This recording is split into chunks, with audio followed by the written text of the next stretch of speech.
Currently, I'm going to be reading a book. It is a continuation of The Time Machine by H.G.Wells. I hope you'll enjoy it, and if you don't, please give me constructive criticism somehow. No idea how, but if you have criticism, please do give it. And harp music, by the way, is playing in the background, so do hope you enjoy that. We turn off emote only here. And ooh, wow, forgot how bad my scroll wheel was.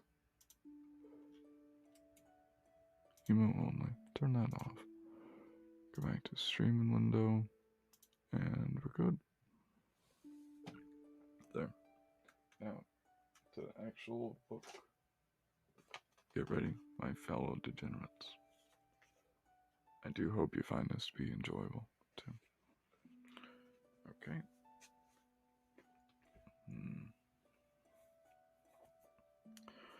H.G. Wells, The Time Machine.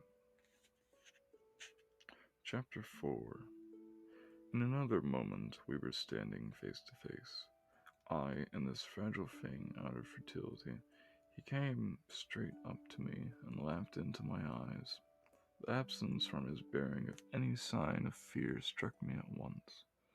When he turned to the two others who were following him and spoke to them in a strange and very sweet and liquid tongue. There were others coming, and presently a little group of perhaps 8 or 10 of these exquisite creatures were about me. One of them addressed me. It came into my head, oddly enough, that my voice was too harsh and deep for them, so I shook my head and pointed to my ears. Shook it again. He came a step forward, hesitated, and then touched my hand. Then I felt other soft little tentacles upon my back and shoulders. They wanted to make sure I was real. There was nothing in this at all alarming indeed. There was something in these pretty little people that inspired confidence, a graceful gentleness, a certain childlike ease. And besides, they looked so frail that I could fancy myself flinging the whole dozen of them about like 9 pins. But I made a sudden motion to warn them when I saw their little pink hands feeling at the time machine. Happily then, when it was not too late, I thought of a danger I had hitherto forgotten.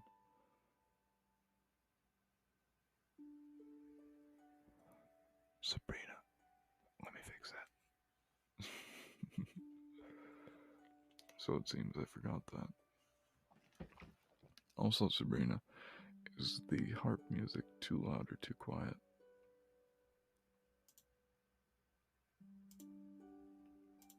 Let me just figure out how to add a R. Just make your name correct. Because, oh no. There. Book reading ASMR for Sabrina. And save. Okay. Turn up the harp just a bit louder. Okay. And put it up there. Okay. Does that have good volume? No. We might turn on my light. Excuse me for a moment, as I'm not actually reading a book you want to listen to.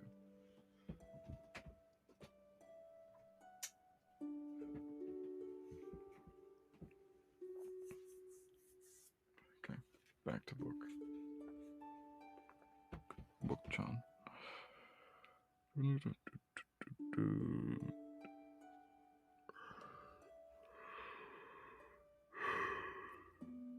In reaching over the bars of the machine, I unscrewed the little levers that would set it in motion, and put these in my pocket. Then I turned to see what I could do in the way of communication, and then, looking more nearly into their features, I saw some further peculiarities in their Dresden china type of prettiness. Their hair, which was uniformly curly, came to a sharp end at the neck and cheek. There was not the faintest suggestion of it on the face, and their ears were singularly minute. mouths were small, with bright red rather than thin lips, and the little chins ran to a point. The ears were large and mild, their eyes were large and mild, and this may seem egotistic on my part, but I fancied that even that there was a certain lack of the interest I might have experienced in them, as they made no effort to communicate with me, but simply stood around me smiling and speaking in soft cooing notes to each other. I began the conversation. I pointed to the time machine and to myself. Then, hesitating for a moment how to express time, I pointed, next page, to the sun. At once, a quaintly pretty little figure in a checkered purple and white followed my gesture, and then astonished me by intimidating the sound of thunder. For a moment I was staggered, though the importance of this gesture was plain enough. The question had come to my mind abruptly. Were these creatures fools? You may hardly understand how it took to me. You see, I always anticipated that the people of the year 800 and 2000 would be incredibly in front of us in knowledge, art, and everything. Then one of them suddenly asked me a question that showed him to be of the intellectual level of one of our 5-year-old children. Asked me, in fact, if I had come from the sun in a thunderstorm. It let loose the judgment I had suspended upon their clothes, their frail, light limbs, and fragile features. A flow of disappointment rushed across my mind. For a moment I felt that I had built the time machine in vain.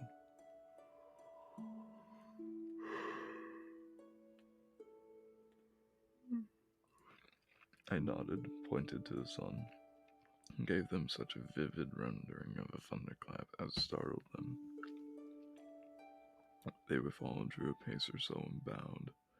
Then one came laughing towards me, carrying a chain of wildflowers together. Although new to me, and put it about my neck. The idea was received with melodious applause. And presently, they were all running to and fro for flowers, and laughing, flinging them upon me, until I almost smothered with blossom.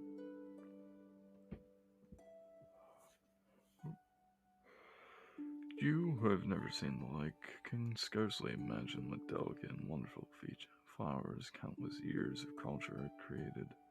Then someone suggested that their plaything should be exhibited in the nearest building, and so I was led past a sphinx of white marble which had seemed to watch me all the while with a smile at my astonishment. Towards a vast grey edifice of fretted stone, as I went with them, the memory of my confident anticipations of a profoundly grave and intellectual prosperity came, with irresistible merriment to my mind.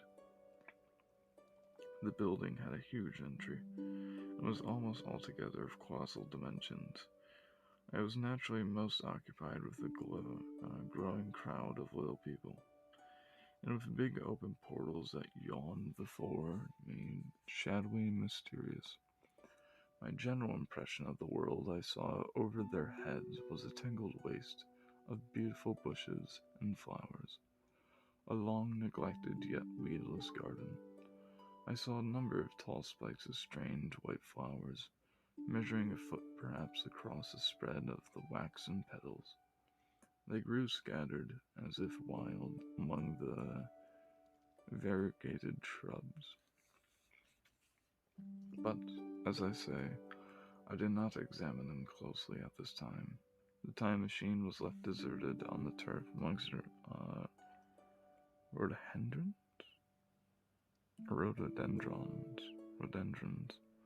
I can't remember all the flower names, but that's unfortunate.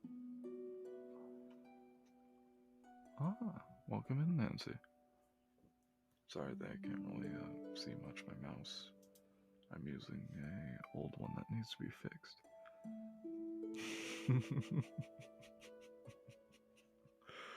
Oh, welcome in, Kai.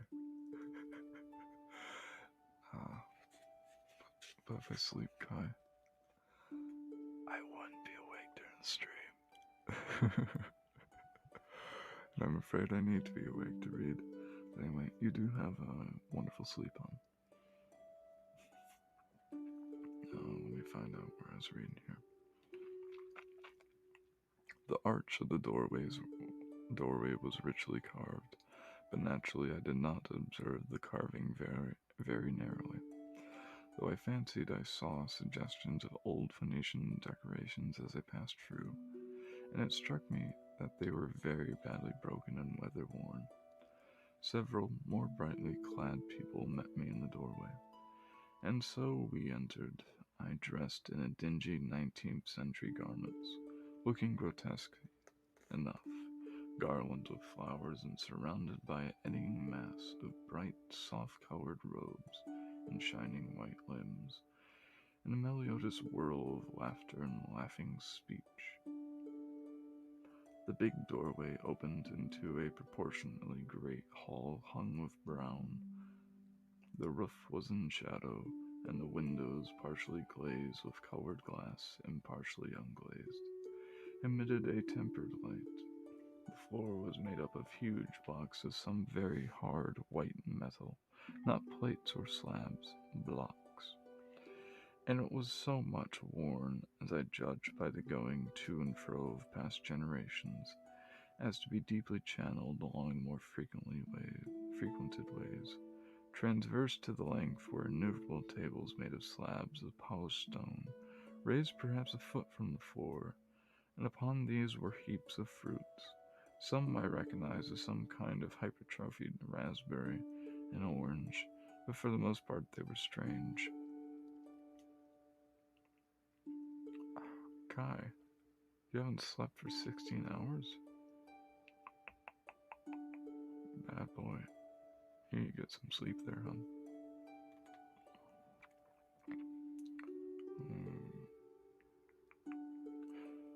Between the tables was scattered a great number of cushions. Upon these my conductors seated themselves, signing for me to do likewise. With a pretty absence of ceremony, they began to eat the fruit with their hands, flinging peel and stalks and so forth into the round openings on the sides of the tables. I was not loath to follow their example, for I felt thirsty and hungry. As I did, so I surveyed the hall at my leisure.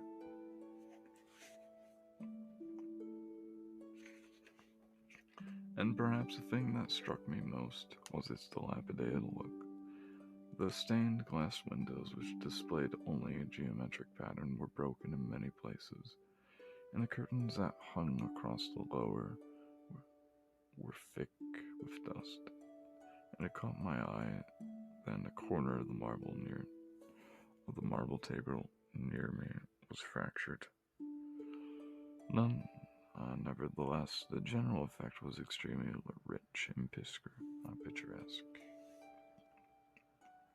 There were perhaps a couple hundred people dining in the hall, and most of them seated as near to me as they would come, were watching me with interest, their eyes shining over the fruit they were eating, all clad in the same soft yet strong silky material.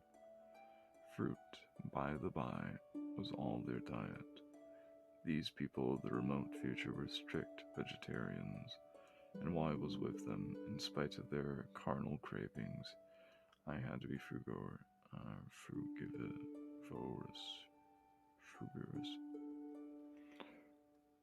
Yeah, that's a word I haven't said in centuries. Also, indeed, I found afterwards that horses, cattle, sheep, dogs had followed the Ipcanosaurus into extinction. But the fruits were very delightful, one in particular that seemed to be in season all the time I was there. A flowery thing in a three-sided husk was especially good, and I made it my staple.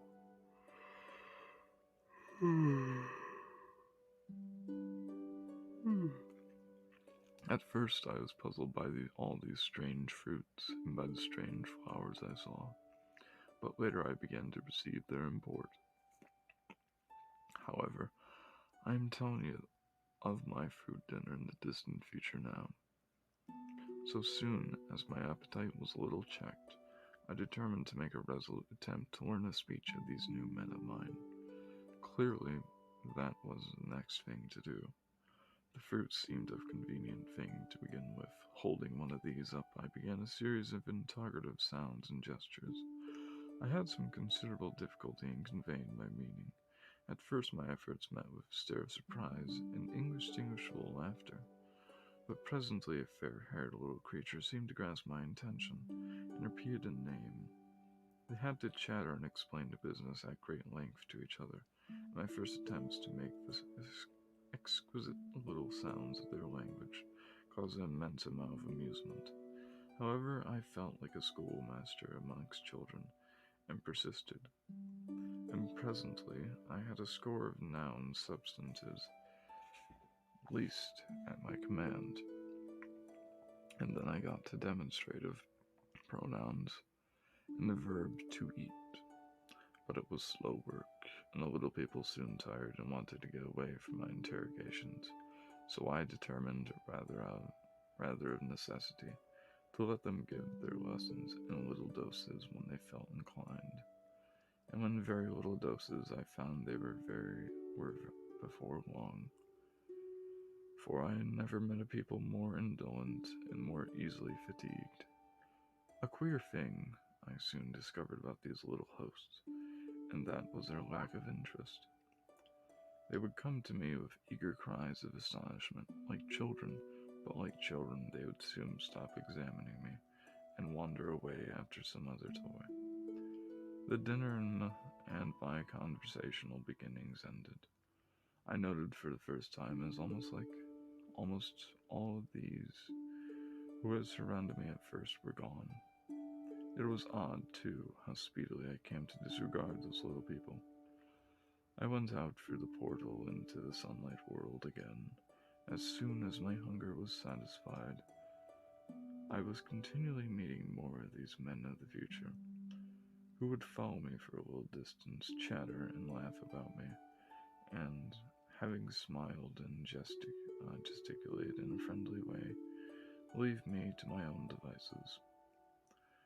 The way of the evening, or the calm of the evening, was upon the world as I emerged from the great hall, and the way and the scene was lit by a warm glow of the setting sun. At first things were confusing.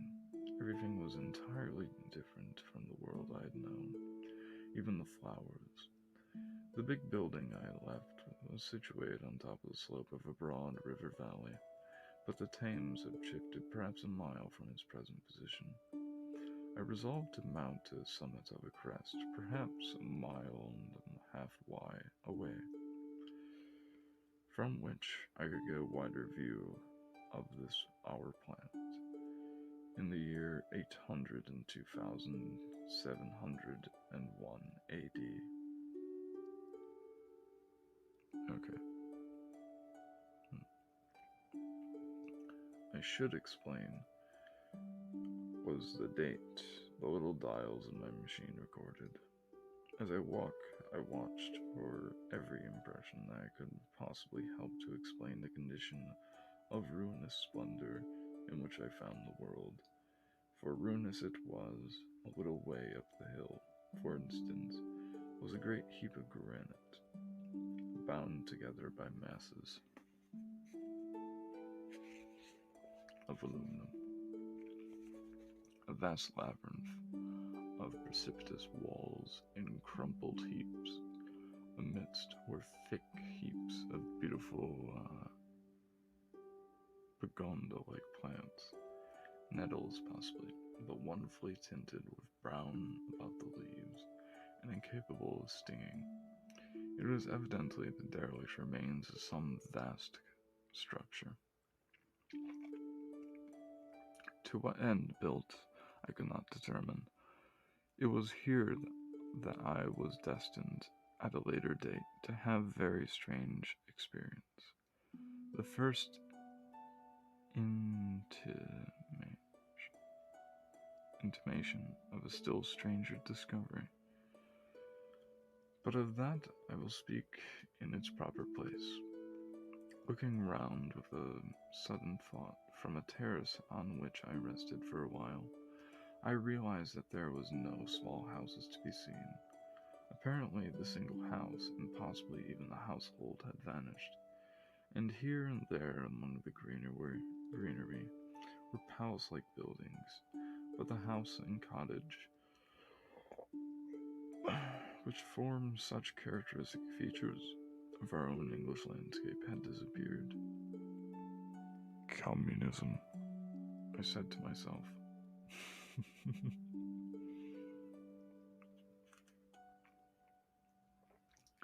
And on the heels of that came another thought. I looked at the half-dozen little figures that were following me, and then, in a flash, I perceived that all had the same form of costume, the same soft, hairless visage, and the same girlish rotundity of limb. It may seem strange, perhaps, but I had not noticed it before, but everything was so strange. Now I saw the fact plainly enough, in costume and in all the differences of texture, bearing that now mark of the sexes from each other. These people of the future were alike. And the children seemed to my eyes to be but the miniatures of their parents. I judged then that the children of that time were extremely precocious, physically at least, and I found afterwards abundant verification of my opinion.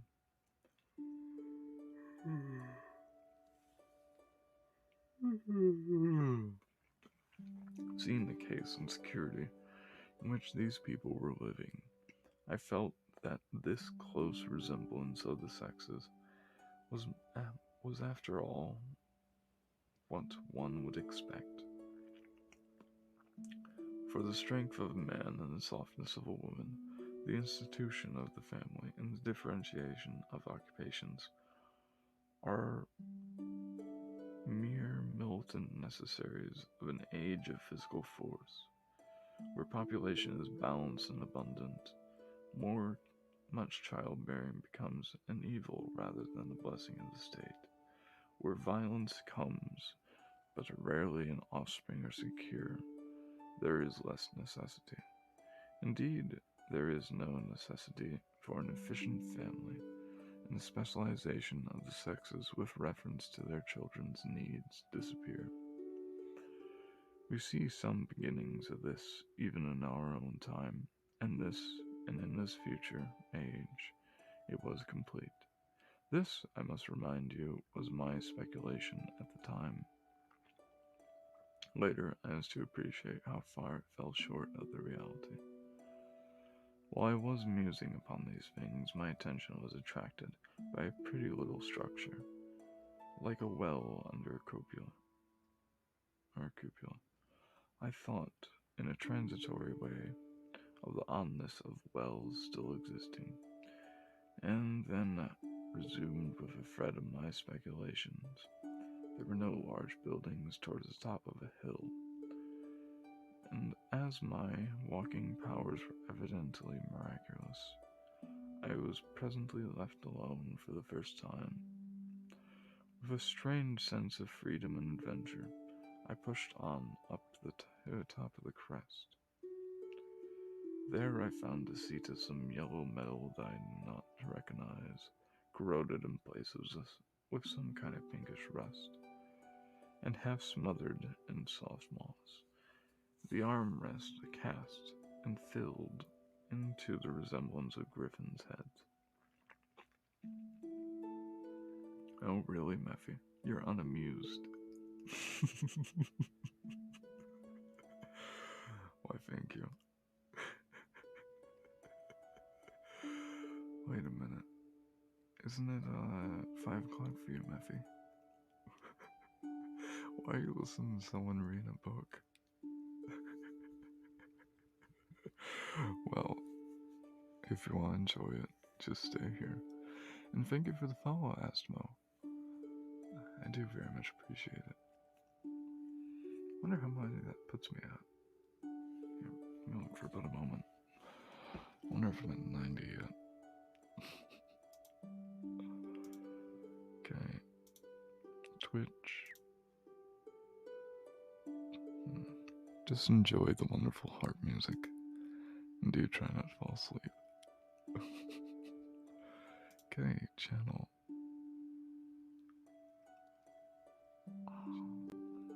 There I am. Let me just mute my own little thing so you don't hear it. I'm at 88. Isn't that the number from Back to the Future? I think it may be. Now, back to my boring you chat. I'm sure you'd at least enjoy being a bit bored, huh?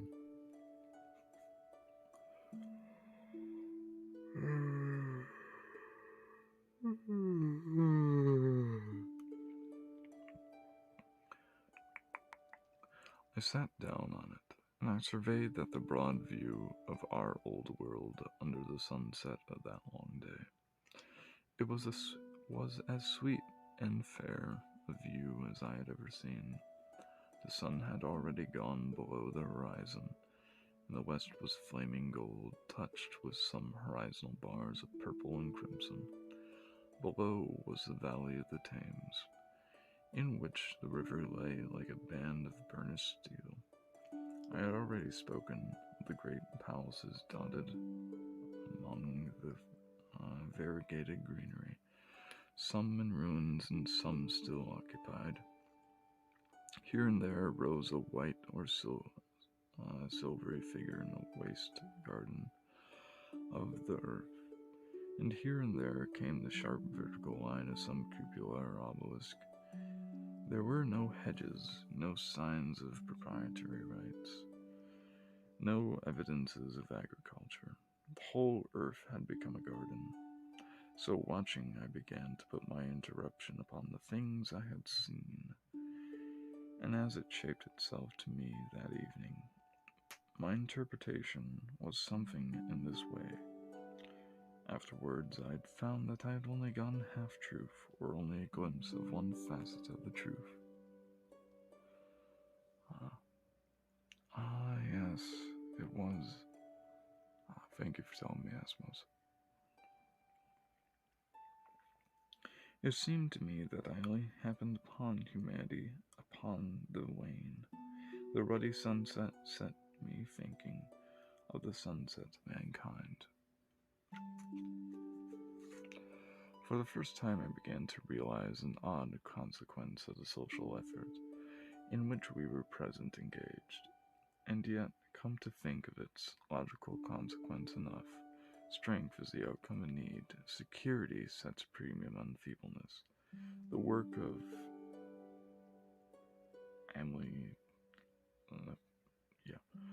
the conditions of life, the true civilizing process that makes life more and more secure, had steadily gone on to a climax.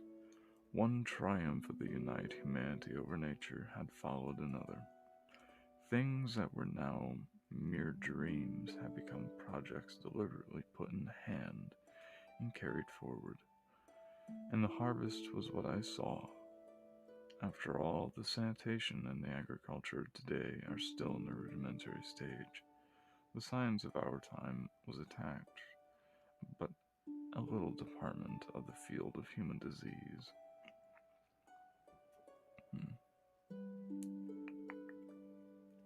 But even so, it spreads. I might want to turn up my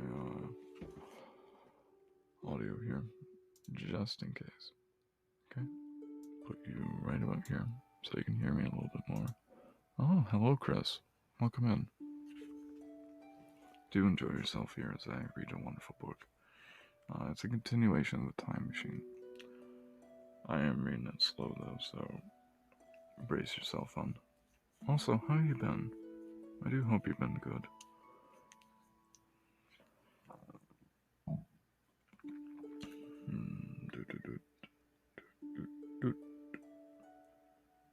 Our agriculture and horticulture destroy a weed just here and there, and cultivate perhaps a score or so of wholesome plants, leaving the greater number to fight out of balance as they can. We improve our favorite plants and animals and how few they are, gradually by selective breeding. Now a new and better peach, now a seedless grape, now a sweeter and larger flower, now a more convenient breed of cattle. We improve them gradually because our ideals are vague and tentative, and our knowledge is very limited, because nature, too, is shy and slow in our clumsy hands. Some day all this will be better organized and still better. That is the drift of the current, in spite of the eddies, and the whole world will be intelligent, educated, and cooperating things will move faster and faster towards the subjugation of nature. In the end, wisely and carefully, we shall readjust the balance of animal and vegetable life to suit our human needs. Ah, welcome in, H.G.Wells. I'm sorry I didn't send you a message I was streaming on, but... Oh, and Pastel, darling. Thank you for showing up. Sorry I didn't send you a message, H.G.Wells, but I just did a random stream and you're probably in school, yeah? But do relax, son. I want you to just relax. You don't really have to do much right now. It's mostly Sabrina just saying something. Oh, Pianta emotes. Isn't that wonderful? Okay. This adjustment, I say, must have been done, and done well, done indeed for all time, and in space of time across which my machine had leaped. The air was free from gnats, the earth from weeds or fungi. Everywhere were fruits, sweet and delightful. Flowers, brilliant butterflies flew hither and thither. The ideal of preventative medicine was attained. Diseases had been stamped out. I saw no evidence of any contagious diseases during all of my stay.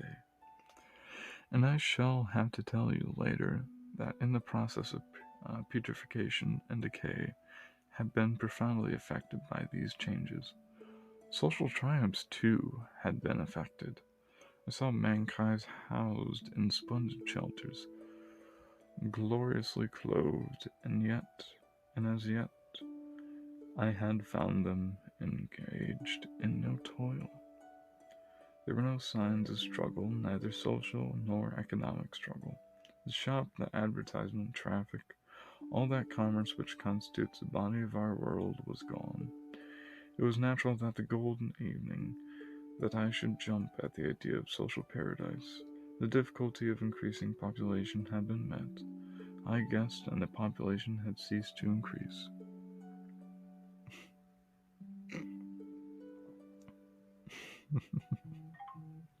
Oh, sorry about that notification, chat. Oh, Sabrina, are you being a bad girl? Bad Sabrina. All you need to do, Sabrina, is close your eyes. Close your eyes, Sabrina, and be a good girl and sleep. And to all the other good boys and good girls and good breads and good bananas, good milk, and sexy people, do have a wonderful day. But Sabrina, do go to bed, hon.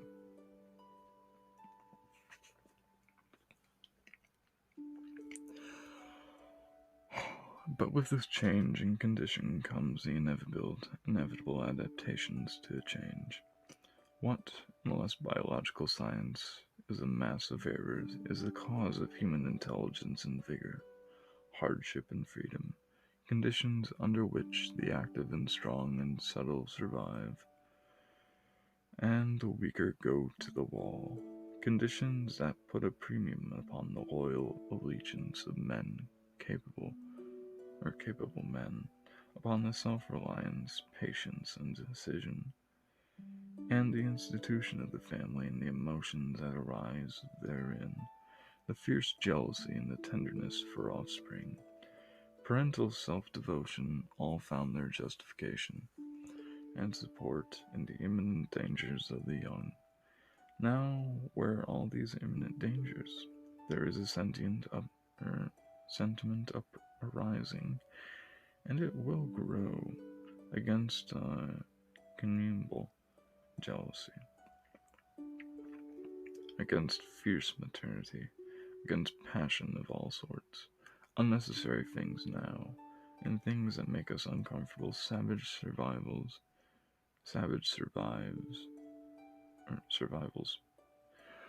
Old English, both grammatically and I'd say contextually, is a bit odd.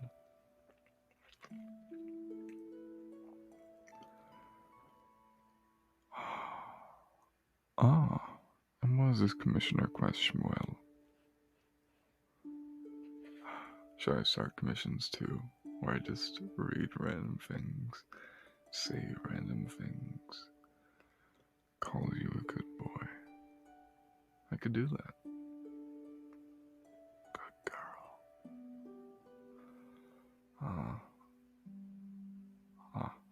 Okay.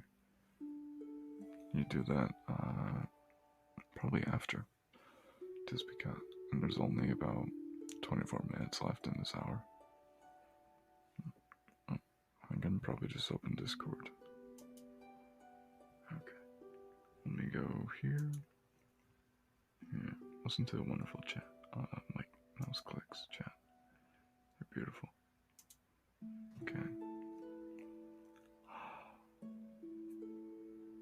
Sabrina, you naughty girl. Why aren't you sleeping? I thought you'd be sleeping by now.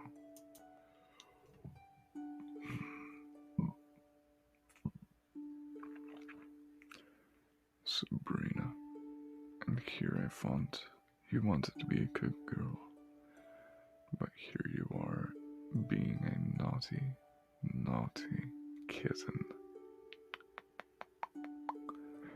Bad kitten. You won't get any head pats today. You won't get to lay your head on me. No, you're a bad girl. That's why I'm going to read a book to you. Okay? And all you need to do is just relax as I read a book to you. And try to find where I was last reading.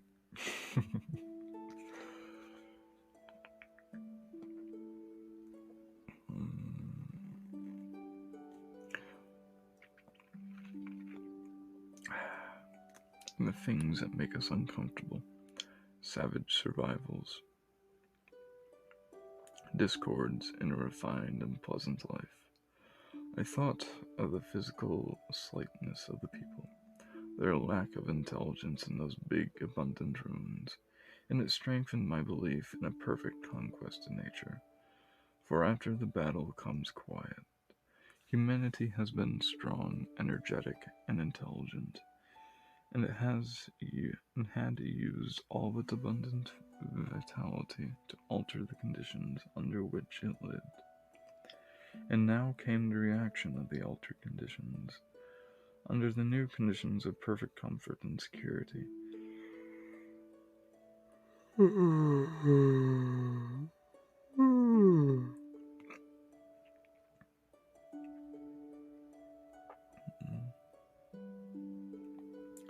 That with us in strength will become weakness. Even in our own time, certain tendencies and desires once necessary to survive are a constant source of failure. Physical courage and the love of battle, for instance, are no great help, but may even be hindrances to a civilized man.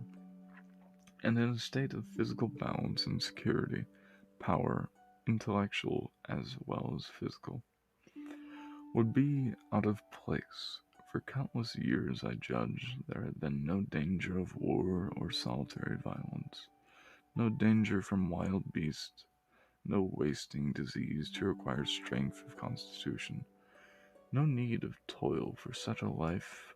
What we should call are the weak, are as well equipped as the strong, are indeed no longer weak. Better equipped indeed they are, for the strong would be fretted by an energy for which was no outlet. No doubt the exquisite beauty of the buildings I saw was the outcome of the last surgings of the now purposeless energy of mankind before it had settled down into perfect harmony with the conditions under which it lived. The flourish of that triumph which began the last great peace. This has ever been the fate of energy and security. It takes to art and to eroticism, and then come languor and decay. Even this artistic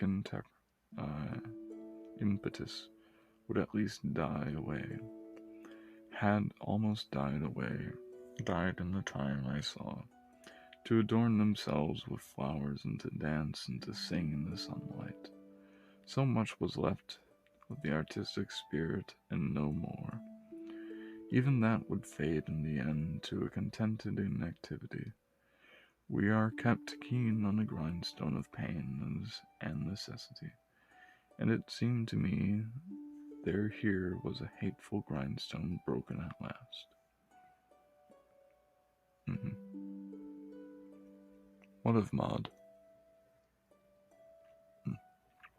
Also, Shmuel. Let me go look at it, see if there's anything important. Oh.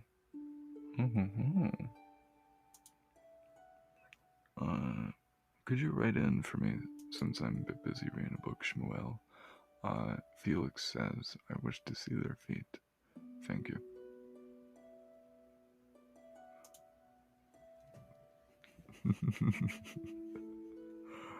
Every time I mention feet, I lose a viewer. Feet, feet, feet, feet, feet, feet, feet. Also, I have bad news, Shmuel. My right foot emote has been not approved due to potential sexual content. Mind you, it is just my right foot, but apparently that has something to do with being lewd or something.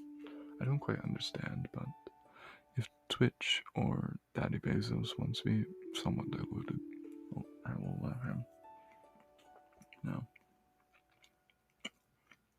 as I stood there musing over this too perfect triumph of man, the full moon yellow and gibbous.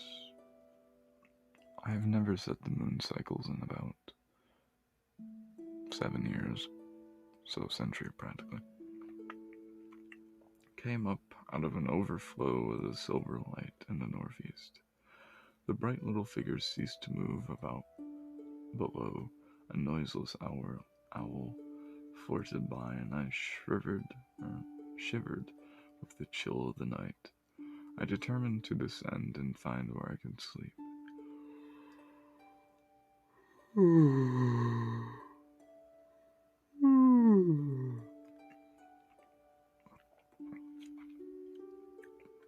I looked for the building I knew.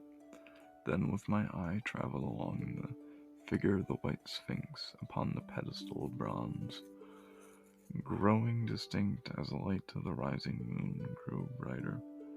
I could see the silver perched against it.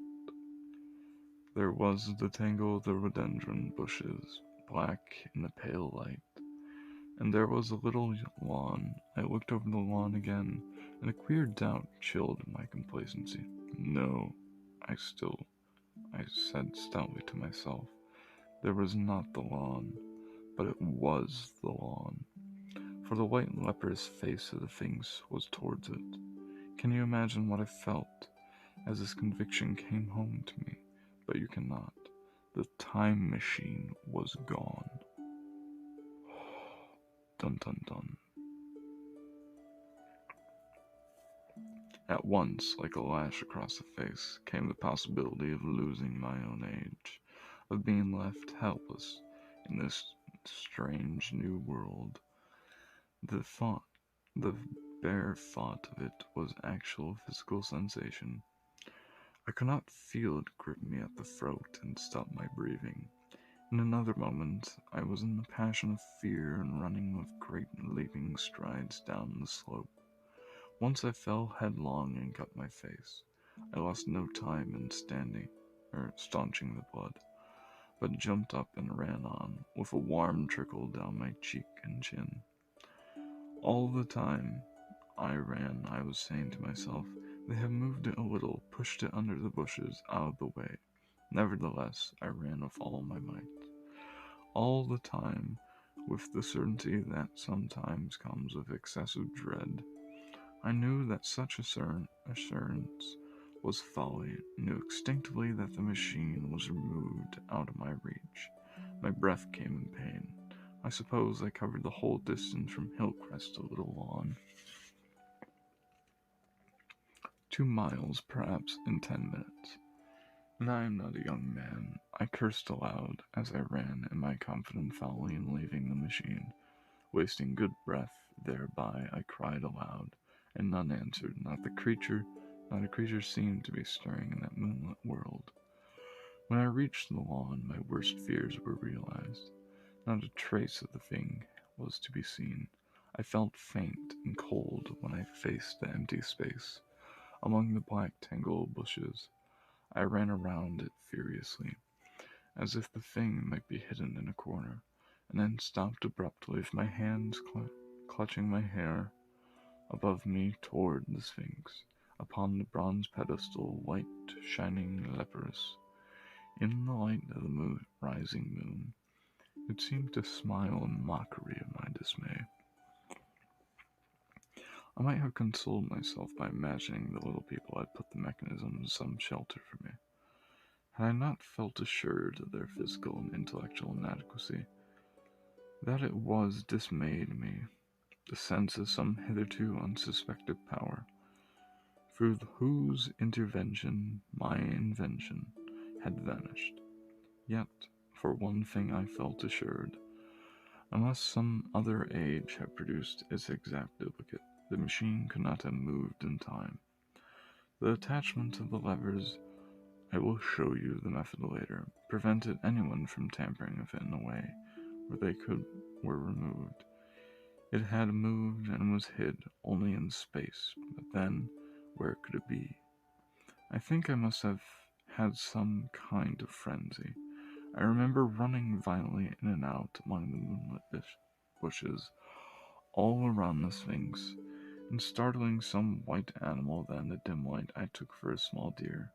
I remember too, late that night, beating the bushes with my clenched fist until my knuckles were gashed and bleeding from the broken twigs, then sobbing and raving in my anguish of mind. I went down to the great building of stone. The big hall was dark, silent, and deserted. I slipped on the uneven floor and fell over one of the malachite tables, almost breaking my skin. I lit a match and went on the past of my dusty curtains, of which I have told you. There I found a second great hall covered with cushions, upon which a score or so of the little people were sleeping.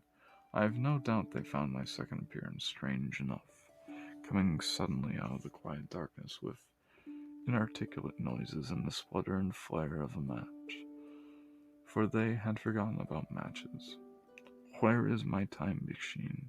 I began bawling like an angry child, laying hands upon them and shaking them up together. My. Oh yes, bleeding. Shall we invite Noxie here, H.G.Wells? I'm sure Noxie would very much enjoy the bleeding. Ah, yes, Noxie the degenerate. But back to reading, dear chat. Let me just simply find my place. Though, I have a sudden urge to consume chicken strips, mashed potatoes, and fries. I know not why.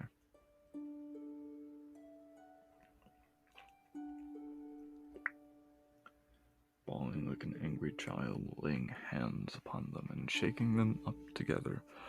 It must have been very queer to them. Some laughed, most of them looked sorely frightened.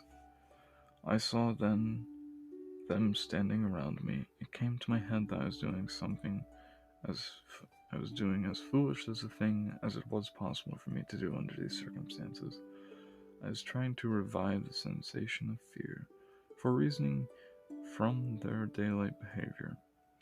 I thought that fear must be forgotten. Abruptly, I dashed down the match, and knocking one of the people over in my course, went blundering across the big dining hall again. Out under the moonlight, I heard cries of terror and their little feet running, stumbling this way and that way. I do not remember all I did as the moon crept up in the sky. I suppose it is the unexpected nature of my loss that had maddened me. I felt hopelessly cut off from my own kind, a strange animal in an unknown world. I must have raved to and fro, screaming and crying upon God and fate. I have a memory of horrible fatigue as the long night of despair wore away, of looking in this impossible place and that, of groping among the moonlit ruins and touching strange creatures in the black shadows, at last of lying on the ground near the Sphinx, and weeping with absolute wretchedness. I had nothing left but misery. Then I slept, and when I awoke again it was full day, and a couple of sparrows were hopping around me on the turf, within reach of my arm. I sat up in the freshness of the morning, trying to remember how I got there, and why I had such a profound sense of desertion and despair. Then things came clear in my mind. With the pain and reasonable daylight, I could look my circumstances fairly in the face. I saw the wild folly of my frenzy night. I could reason with myself. Suppose the worst, I said.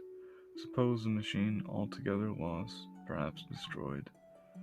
It behooves me to be calm and patient, to learn the way of the people, to get a clear idea of the method of my loss, and the means of getting materials and tools, so that in the next page,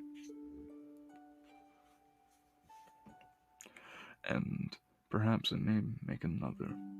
That would be my only hope, perhaps, but better than despair. And after all, it was a beautiful and curious world, but probably the machine had only been taken away. Still, I must be calm and patient, find its hiding place and recover it by force or by cunning.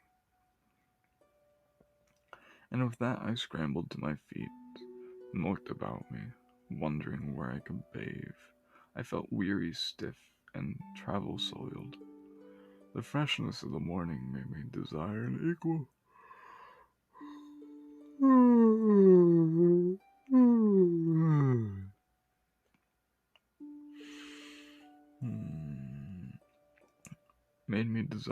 equal freshness.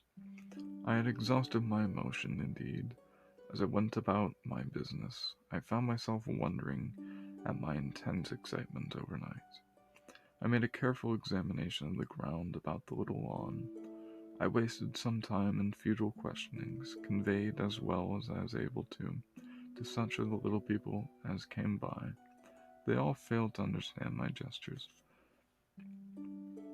Some were simply stolid, some thought it was a jest and laughed at me. I had the hardest task in the world to keep my hands off their pretty laughing faces. It was a foolish impulse, but the devil begone of fear and blind anger was ill-curbed and still eager to take advantage of my perplexity. The turf gave better counsel.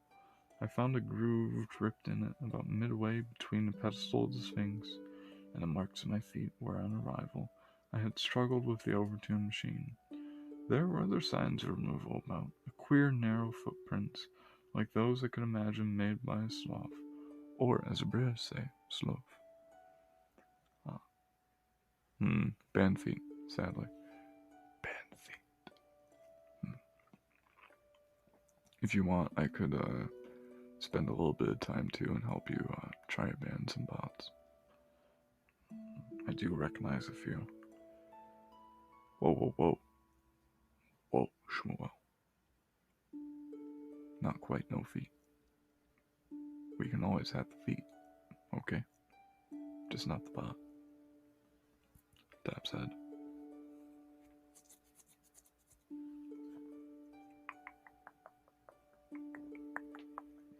Let me find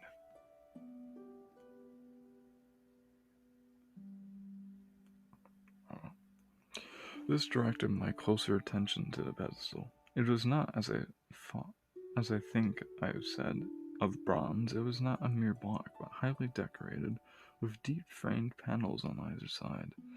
I went and it rapped at these. The pedestal was hollow. Examining the panels with care, I found them discontinuous with the frames. There were no handles or keyholes, but possibly the panels, if they were doors, I supposed, opened from within. One thing was clear enough in my mind. It took no great mental effort to infer that my time machine was inside the pedestal. But how it got there was a different problem.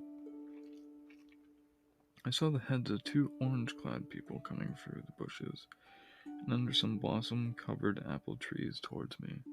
Turned smiling at them and beckoned them towards me. They came. Then, pointing to a bronze pedestal, I tried to imitate my wish to open it, but my first gesture towards this behaved very oddly. I don't know how I conveyed their expression to you, suppose, but there was a grossly improper gesture to a delicately minded woman. Is this how she would look? It could be.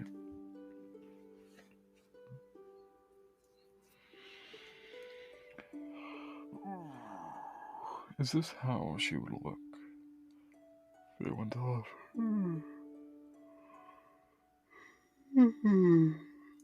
They went off as if they had received the last possible insult. I tried. A sweet-looking little chap in white next, with exactly the same result. Somehow, his manner made me feel ashamed of myself.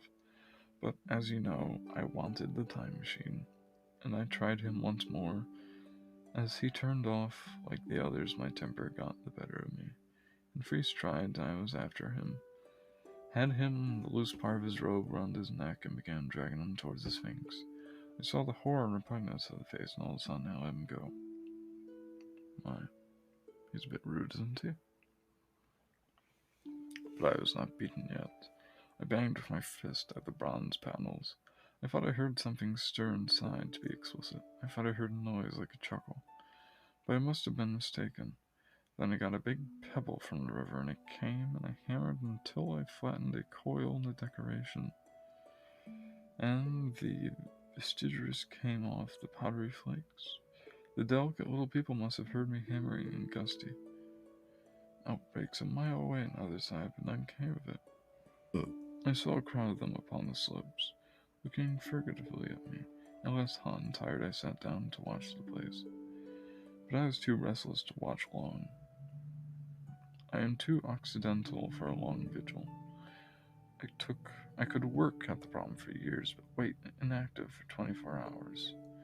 That is another matter. I got up after a time and began walking aimlessly through the bushes towards the hill again. Patience, I said to myself. If you want your machine back, you must leave the Sphinx alone. If they mean to take your machine away, it's a little good you're wrecking their bronze panels. If they don't, you will get it back as soon as you can ask for it. To sit among all the unknown things before a puzzle look like it's hopeless. That way lies monomania. Face this world, learn its ways, watch it. Be careful of too hasty guesses. Its meaning. In the end, you will find clues to it all. Then suddenly the humor of the situation came to my mind. The thought of years I had spent in study and toil to get to the future age. Now my passionate anxiety to get out of it, I had made myself the most complicated and most hopeless trap that ever a man devised. Although it was my own expense, I could not help myself. I laughed alone. Well, I'm sad to say it, chap. I think that's it for today. I've reached 1 hour of streaming, so I believe I am going to raid out to someone. I don't know what the raid message will be, but allow me a moment to think. Would you kindly, chat? Here. Let me try and find someone in my voice. Who should I raid out to?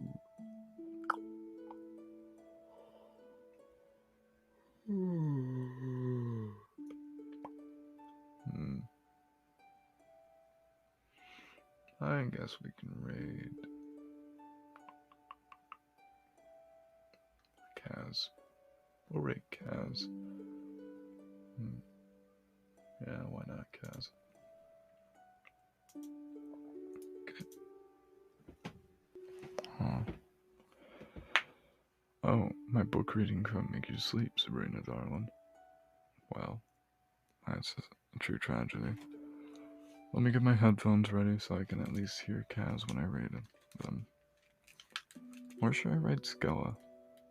I'll let you decide, chat. 1 or 2. Just type in 1 or 2. Oh, don't worry, Nancy. If I want to read at a better time, I'd read about 4 or 5-ish, I'd estimate. That way I can at least have the heroes falling asleep to my beautiful voice.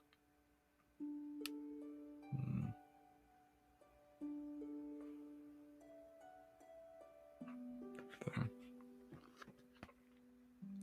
Okay, I have 2 ads I have to wait for. So, for now, I do...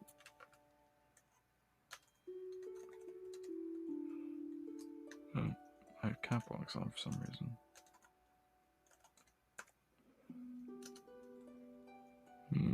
Oh. I'm having you anonymize it, so 1 and 2. There is a choice of spell it. No, I'll just write Kaz today.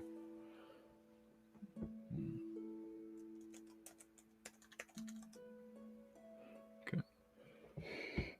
Just wait for the ad. And...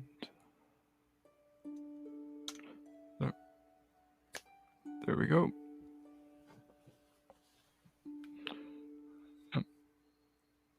No problem, H.G.Wells. Just do enjoy yourself and have a wonderful day. Bye bye. I love each and every one of you, and I'd thank anyone listening to this VOD.